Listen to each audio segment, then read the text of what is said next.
ఇదండి ఎండు బఠానీ చిర్రీ కూర పకోడా. చాలా చాలా బాగుంటుంది. బియ్యం పిండి వేసాం కాబట్టి కరకరలాడుతూ వచ్చాయి. మీరు చేసి రుచి చూడండి. మీకు గనక వీడియో నచ్చినట్టయితే లైక్ చేయండి, షేర్ చేయండి, సబ్స్క్రైబ్ అవ్వండి. మా వీడియోలు చూస్తున్నందుకు thank you friends. Hi friends, ఈరోజు ఎల్లో ఎండు బఠానీలతో చిర్రాకు వేసి మసాలా పకోడా చేసుకుందాం. ఈ ఎండు బఠానీలని ఒక 1/2 కేజీ నైటే ఈ విధంగా నానబెట్టేసుకోవాలి. ఇప్పుడు వీటిని శుభ్రంగా కడిగి గ్రైండ్ చేసేసుకోవాలి. ఈ విధంగా శుభ్రంగా కడిగేసుకున్నాక ఇప్పుడు జార్లో వేసేసుకోవాలి.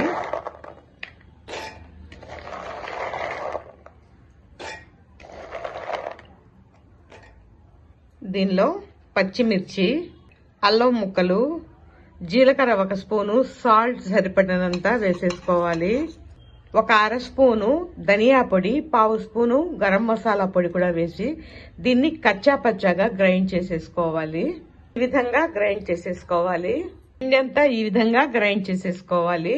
ఇప్పుడు చిర్రీ కూర, కొత్తిమీర, కరివేపాకు శుభ్రంగా కడిగి సన్నగా తరిగేసుకోవాలి.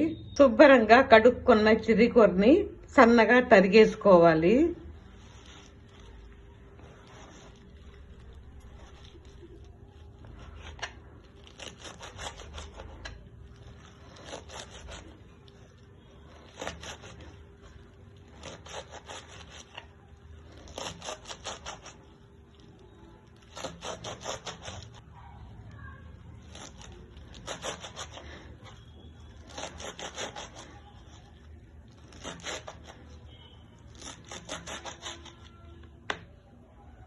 ఈ విధంగా గ్రైండ్ చేసేసుకున్న పిండిలో కట్టర్తో తరుక్కున్న 4 ఉల్లిపాయలు,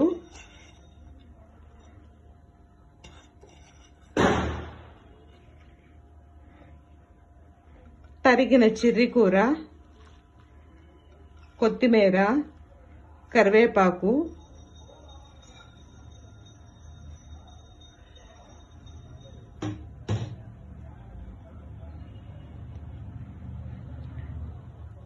బైండింగ్ కోసం ఒక 4 స్పూన్ల బియ్యం పిండి వేసి దీన్ని కలిపేసుకోవాలి.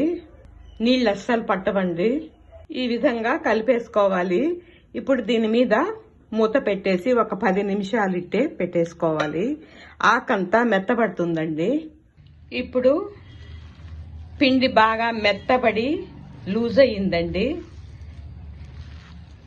ఇప్పుడు పకోడా వేసేసుకుందాం. కడాయి పెట్టి ఆయిల్ వేసి ఆయిల్ బాగా కాగాక మీడియం ఫ్లేమ్ లో పెట్టుకుని పకోడా వేసేసుకోవాలి.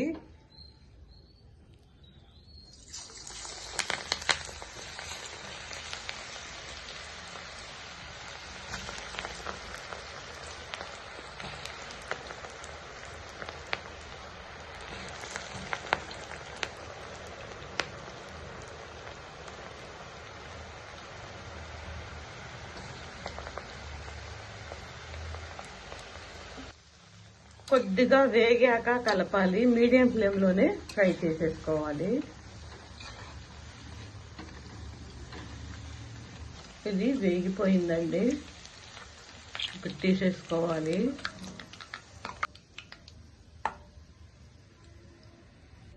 ఇంకో ట్రిప్ వేసేసుకుందాం.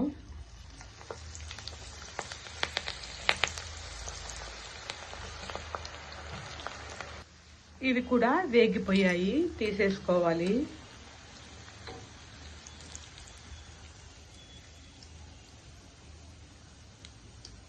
ఇవ్వండి చిర్రీ కూర ఎండు బఠానీ పకోడా. చాలా చాలా బాగుంటుంది.